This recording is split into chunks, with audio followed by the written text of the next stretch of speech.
మా డోలికా పాపకి బాగా జలుబు చేసింది, చూసారు కదా ముక్కు కారుతుంది. నేను ఇంకా డోలికాకి బాత్ చేయించేసి గోరువెచ్చని వాటర్తో నెక్స్ట్ అయితే క్రీమ్ రాస్తున్నాను. హిమాలయ వాళ్ళది బేబీ రబ్ క్రీమ్ తీసుకున్నాను. ముక్కుకి, గొంతుకి, నుదుటికి, వీపుకి ఇంకా ఛాతికి రాస్తున్నాను. ఛాతికి అయితే ఖచ్చితంగా రాయండి. ఇంకా అరికాళ్ళకు కూడా రుద్దండి బాగా.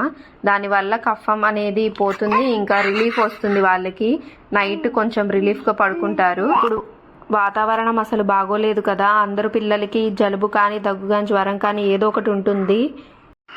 బేబీ విక్స్ కానీ బేబీ ప్రోడక్ట్స్ వాడండి పిల్లలకి. పెద్దవాళ్ళకి వాడే జెండు బామ్ లాంటివి వాడొద్దు. ఆ తర్వాత నాజల్ డ్రాప్స్ వేస్తున్నాను ముక్కులో. బ్లాక్ అయిన ముక్కు క్లియర్ అవుతుంది డ్రాప్స్ వేస్తే. గోరువెచ్చని నీళ్ళే తాగించండి. ఇక్కడైతే డోలికాకి నేను గోరువెచ్చని నీళ్లు తాగిస్తున్నాను. ఫుడ్ కూడా మంచిది పెట్టండి పిల్లలకి.